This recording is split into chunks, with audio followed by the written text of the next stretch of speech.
winners win. It's your boy Loso 2.0, and today we're going to talk about 3 simple things in a story. Well, simple doesn't make it easy. Now, before we get started, let's just do some housekeeping things. Like this video, share it, subscribe to the Winners Win channel. I know I'm in my Grinch pajamas, just ignore that. If you listen to this on any type of podcast platform, leave a 5-star review and leave a review below so I can figure out how I can better serve you. Okay, so 3 simple things in a story. It goes down to, I'll give you time to guess what you think they are. 5 seconds. So the 3 simple things that go into a story, right, are character, desire, and conflict, okay? So, and then we're going to break down each and every single aspect, right? So first, there's the character in the story. Each character this is where your attention to detail really does matter. You have to truly build rapport with the hero or the character of any story, right? You got to know as much about them. I think an excellent example of this is anime does a good example of this. And I know you're an anime watcher. Most of the people that are watching my stuff anyway are anime watchers, but they go down into detail even in the name, right? I know that they were talking about, for example, I was watching My Hero Academia. They were talking about Izuku Midoriya. Izuku means, it was saying like green something, you know, that's why he wears green or whatever. And then his name, Deku, in Japanese means puppet. So that was like an insult to him. But Deku can also be a derivative of Deku something, which means able to do everything. You know what I mean? So that's how attention to detail that your story needs to have, right? But when it comes to your character, to really understand them, you need to make them a victim.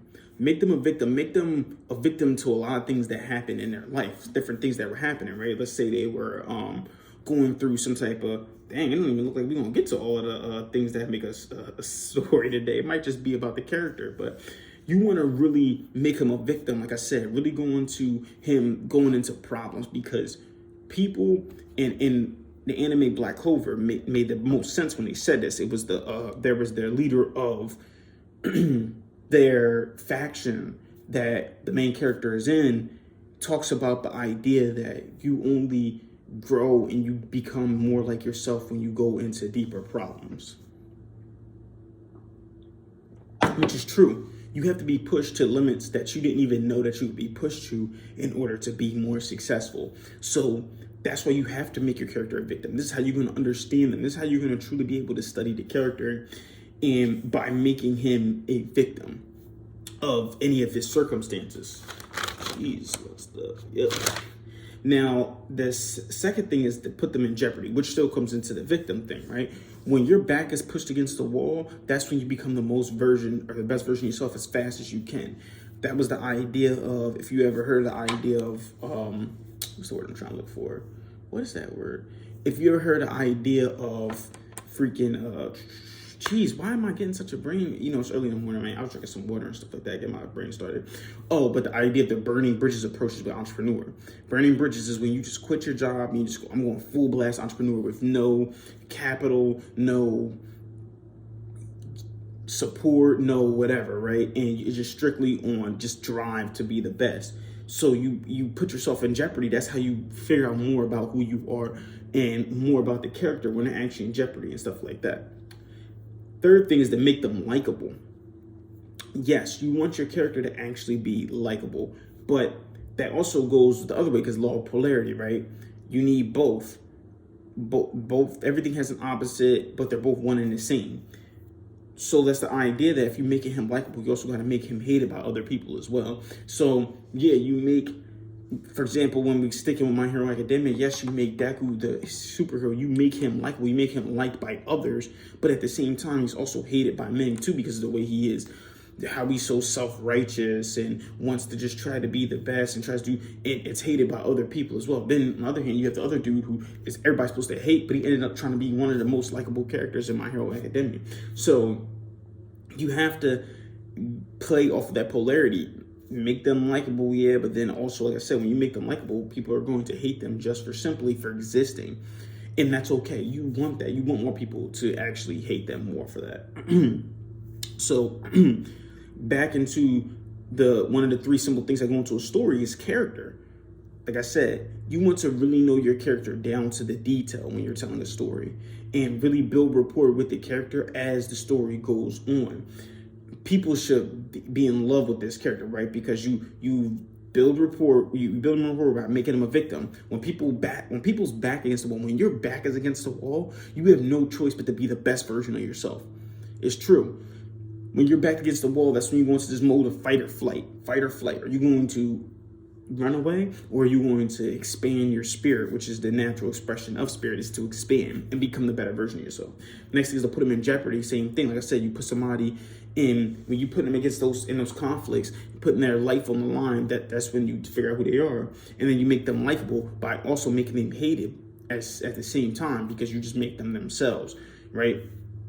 Law of polarity. People are going to hate you, and people are going to like you, but really know your character down to the T. Another thing was to make him funny, right?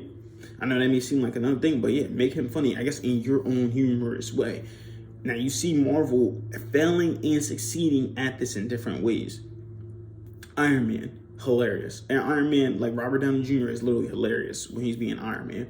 There's nothing that you can say. He just naturally is just funny. So Iron Man is like a snarky, Tony Stark's like a snarky kind of dude, and that actually is funny, and everybody likes him because of that, even though he's selfish in a lot of other ways.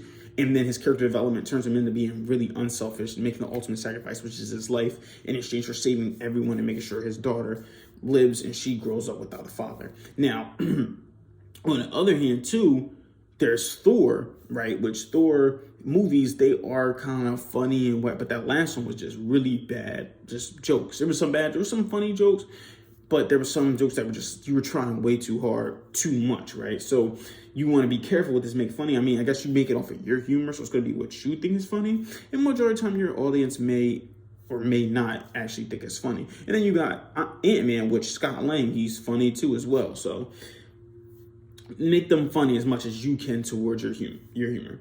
And the last thing is to make them powerful. Because if you notice this, and this is one thing I notice in all animes, right? In most animes, there's the good guy who is determined, he's funny, also he's likable, he's always in jeopardy, he's always the victim, at least in the beginning, and then he slowly gets stronger and stronger and stronger, but he also has a dark side that he has to control as much as possible. He has to control his dark side, keep working to control this dark side that he has, because everybody has a dark side, and I talked about that before, even when I was reading the book. What was that book's name? Relentless. When I was reading that, everybody has a dark side. Kobe had a dark side. MJ had a dark side. These guys are cleaners, so they had a dark side. So you make them have that dark side, make them powerful beyond measure, and then they grow more into it. So this is how you really break down your character and build the most rapport that you can with them in order to do the first simple thing in a story, which is develop the character. So that's really all I have for you guys today. And storytelling, you already know it's so important because it allows you to sell more, because you're connecting with people that are reading or you're selling to or talking to on an emotional level. So with all that being said, man, if you're watching this video on YouTube, like this video, share it, subscribe to the Winners Win channel, and comment below some ways that you put your hero into jeopardy. And then if you're listening to any type of podcast platform, leave a 5-star review and leave a review below so I can figure out how I can better serve you. Keep killing the day. Winners win, losers lose. You pray for success like this. 2.0 out.